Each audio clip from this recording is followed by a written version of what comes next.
Okay. People are ready? Okay. So, I mean, it is on air, but not showing us.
Good evening, everyone. I'd like to call the June 6th Park and Recreation Advisory Committee meeting to order. If everybody would stand and turn to the flag and say the Pledge of Allegiance. I pledge allegiance to the flag of the United States of America and to the republic for which it stands, one nation, under God, indivisible, with liberty and justice for all.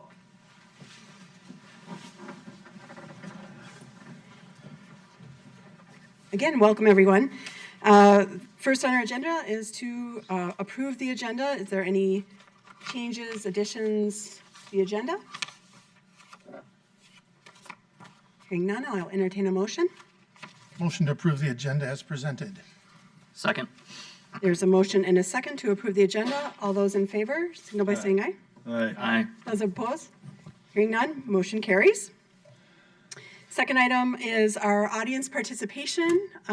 This is a great opportunity. We welcome everybody to come down and visit with us here at Parks and Rec Advisory Committee.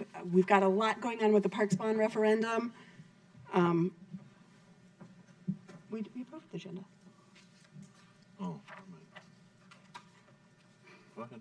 Okay. Thanks for keeping me on track here. I appreciate it.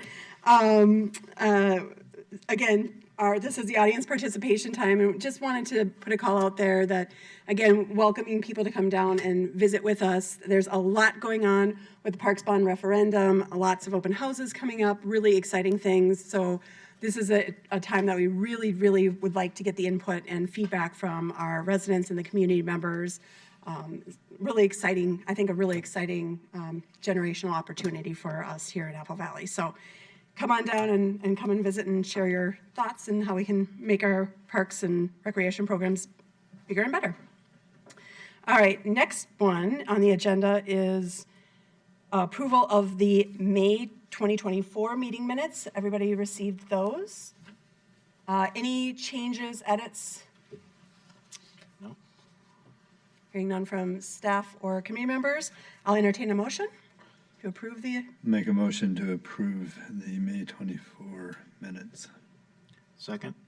Okay, there is a motion and a second to approve the May 2024 minutes. All those in favor signal by saying aye. Aye. Those opposed? Hearing none, motion carries.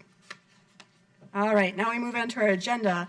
And on our agenda, we're going to hear about the pool. And we're at summer, so welcome, Nate. Welcome. Thank you, Madam Chair, and board members here, committee members. Nate Rosa, Recreation Superintendent here. Going through this here, this is something that Steve Skinner helped me put together since he oversees the pools, but being that the pool opened today, and he's got a lot to go on till tomorrow as well, I'll be presenting this tonight instead of Steve on this aspect. So what we'll go over to is some of the 2023 pool operations and then previews of the 2024 season. Boy, that's slower than I remember. So again, in 2023, we're open for 79 days, closed for 3 days due to inclement weather, or part of 3 days, so altogether 3 days on that. Jump into the Redwood Outdoor Pool. It is our American Red Cross training facility, so that's where we do train all of our staff here to become lifeguard certified for that, and then also with our water safety instructors as well. You can see on the times that we are open, 12:30 to 4 for the open swim, and then our swimming lessons occurred for 2-week sessions. And then our pool rentals, we had 54 2-hour time slots booked in 2023. That is up from the previous year, I'm told. I don't have that number in front of me, unfortunately. And we are looking to hopefully continue to grow that since we're coming, again, out of the COVID season on there. So those really got dialed back because of that. And then again, the lifeguard certifications and trainings occur at Redwood. We do American Red Cross swimming lessons. Currently, they are all housed at Redwood Pool, and they are outdoor group swimming lessons. We do offer some private lessons as well for additional costs. Here are the daily hours that we are at Redwood Pool. You can see our open swim attendance was just over 6,500. Again, the days that we're open, the days closed, and then our average daily attendance.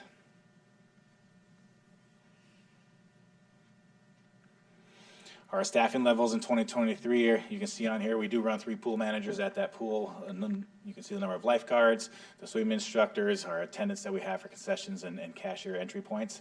And then it is supported by our parks and maintenance staff. So we do want to thank Steve Rother and his staff that helped facilitate that, because we could not do that without them. And then moving on to our Apple Valley Family Aquatic Center. Here's a photo of our morning water walking, which is a very popular and continuing to grow program. Same with our evening water walking. Again, open swim daily from 11 a.m. to 6 p.m. The water walking times are 9:30 to 10:30 and 6:30 to 7:30. Those are the same this year, so come on down if you're looking to get into that activity with us. And then we have our weekend and weekday evening facility rentals, and they're approaching our pre-pandemic reservations. So those really got pushed back because of the pandemic, and with marketing and advertising, we're looking to grow those back out and get those additional rentals into that facility and increase some revenues. Here are the numbers at the aquatic center, the Family Aquatic Center. So open swim attendance, almost 68,000. Water walking, again, 8,400 on there. So that's a growing and very popular. Days open, days closed, and our average daily attendance around 1,000 people. Here is our aquatic center preview of 2024. So we're looking at 4 pool managers again and 2 concession managers, 75 lifeguards, 20 attendant staff that help in the concessions and entry cashiers. Again, highly supported by our parks maintenance staff. We could not do that without them. So once again, thank you, Steve, and your staff on this. Staff recruiting has been awesome again this year. It's just gone very well. And we do have about an 80% return rate, which is back to our pre-pandemic norm on here. So not a lot of turnover, which is good. We're capturing the staff, at a young age and keeping them for multiple years as well, which is great for the community and great work experience for all of them. Lisa, your youth is one of them for us, so appreciate that as well.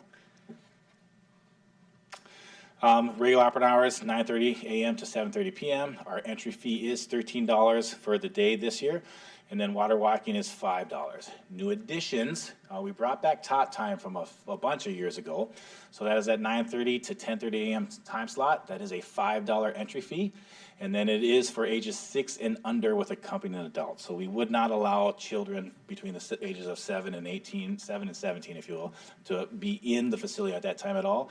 The idea for that is to limit the ability to get knocked over or run over, and really, bring that in specifically for that younger youth tot group. We also have some new special events. These are going to be at a $7 fee, so this actually helps out for those that are looking for a reduced fee to enter the pool on here. We do have our 25th season kickoff event on June 10th at 1 p.m. And then we have our 25th season's end event on August 21st, also at 1 p.m. with that reduced rate. We're also adding some twilight swims on various dates that you can find on our website for that. Those will also be at that $7 rate. Here is a rendition of what the Aquatic Center updates after 2024 season. So we're looking to do all of our amenity updates for that. More to come with it, but just want to get it into here. And then our Redwood Pool preview of 2024. Again, one pool manager on at all times, 10 swimming instructors, 22 lifeguards. Our attendance again for the concessions and cash out entry, much like our previous years. Again, supported by our maintenance staff, and then again, recruiting here also was very smooth, and we're also at our close to 80% retention rate.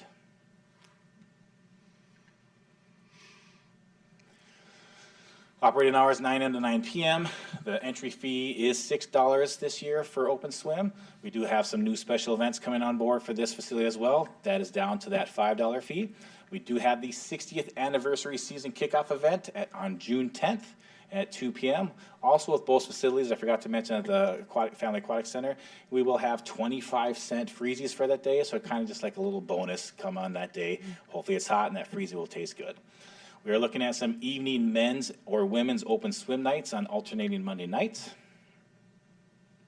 And then we have the, mark your calendars, we have the final farewell to Redwood Pool celebration on Wednesday, August 21st. More to come on that information, but mark that date. We'd like to have some people in attendance to help send off this pool before we have the new one come in. Here is an example of what the new Redwood Pool could look like. Again, coming in the 2026 season, so we will be offline for all of 2025, and then we'll have some public input meetings and everything to go through of what this is going to look like and what the final product will be. And that is all I have. Any questions? Yeah, when's that final kickoff for Redwood? August 21st. We don't have the time set yet for that day, but note that it is on August 21st. We will have a few pomp and circumstance things going on for that. More to come with that. Nate, have you ever thought about a non-resident admission to the Redwood Pool? We have thought about that. The idea right now is if we go down that road, we'll do that at relaunch. Okay. Much with the Apple Valley Family Aquatic Center, we are exploring some other entry options. And again, we would look to implement those at relaunch in 2025.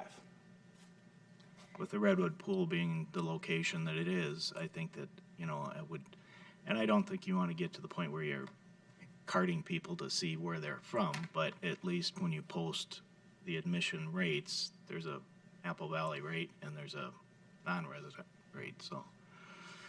Okay. Thank you. Nate, a question for you. On the evening men and women's open swim, which I think is great and lots of good options, like to see that this year.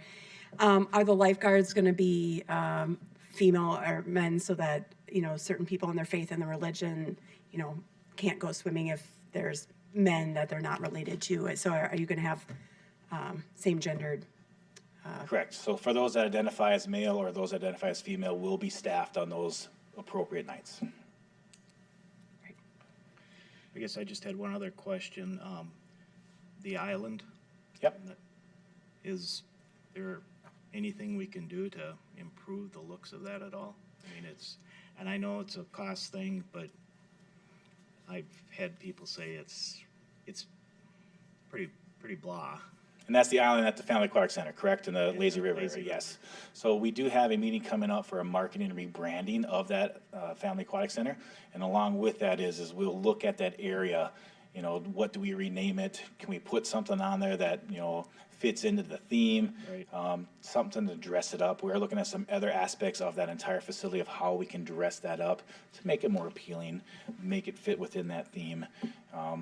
More to come on that as well, but yes, that is on our radar to try and make that appear nicer. Good.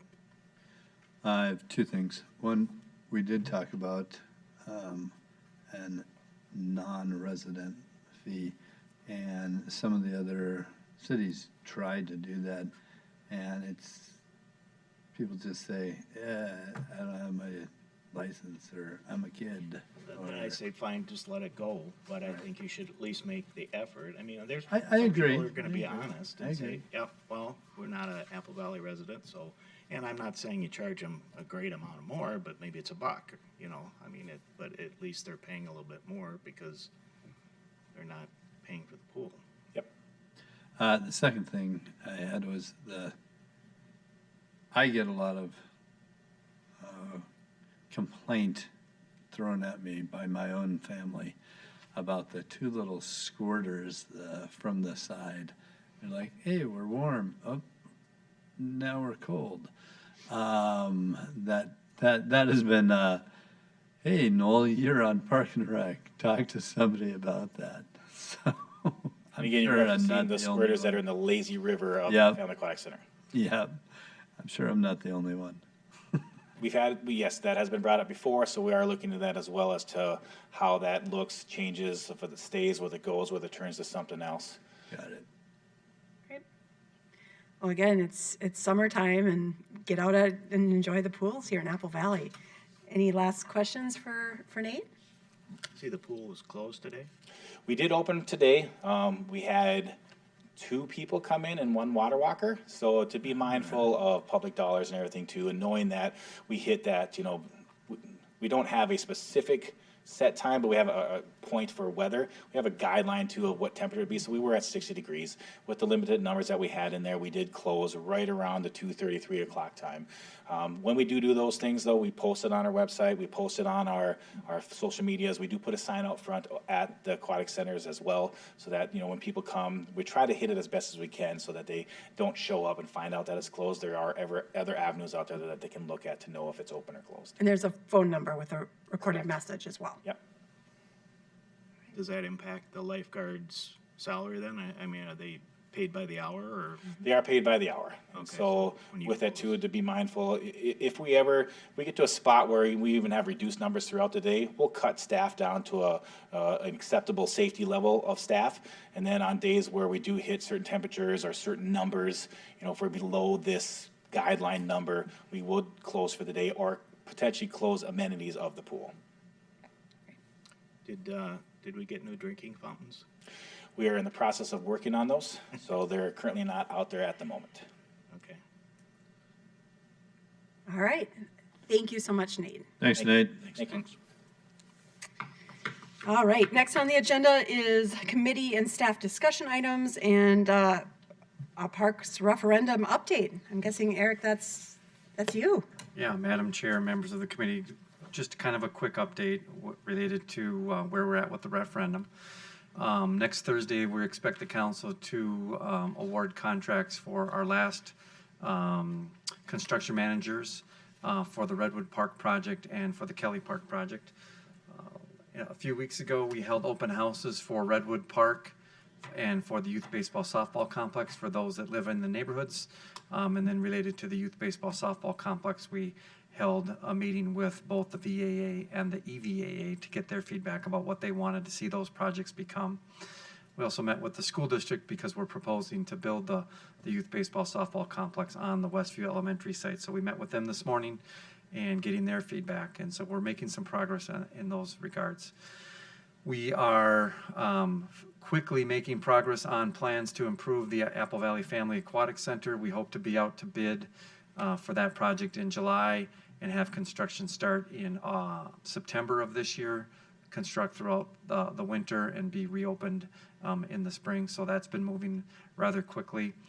We're working with our consultant to design the trail improvements to cobblestone on the north side of the park. So we're hoping we might be able to do some construction there this year. If not this year, we'll be doing it next year. This week we had a meeting with the consultant or our engineer that's going to be designing the pickleball courts at Johnny Cake, the additional pickleball courts at Johnny Cake, and we plan to do construction of that in '25. So that's just kind of a quick update on some of the higher profile projects going on related to the referendum at this point. Great. Thanks. All right. Again, just a lot moving. Great appreciation to the entire team. That's a lot to juggle and keep moving. So thank you for your hard work and more to come. And just again, a reminder that there'll be more community meetings and things. So checking the website and for all the updates there as well is a great place to stay up to date on everything. So. All right, moving right along.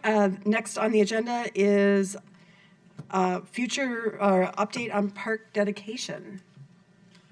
Nope, we just have that as a placeholder. I can't remember which committee member asked for an update on park dedication. Somebody That was did. Mark, yeah. And so we just have it on the agenda so we don't forget about it. We're not ready to provide an update at this time. Got it. All right. Thank you for that. Is there any other input, comments from committee members that they want to share, give updates? All right, with that, the only thing that I would like to add is I know a few of us have been going to a lot of these open house community meetings, and just because we want to hear again what what residents are saying, what they want to see, what their questions they have. So hopefully, you might see us out at some of these open houses throughout the summer and things like that. And it was really great to see people coming out and giving their input. So again, I might be sounding a little bit like a broken record here, but I think that community input and helping us make these decisions and well, really the staff and the city council making these decisions, it's really important. This is the time to give that input. So hopefully you'll see some of us out there as well. And again, you can always come down and visit us. So, all right, with that. I'll make a motion to adjourn. Second. All right, there's been a motion and a second to adjourn. All those in favor? Aye. Opposed? Meeting adjourned. Thank you, everyone.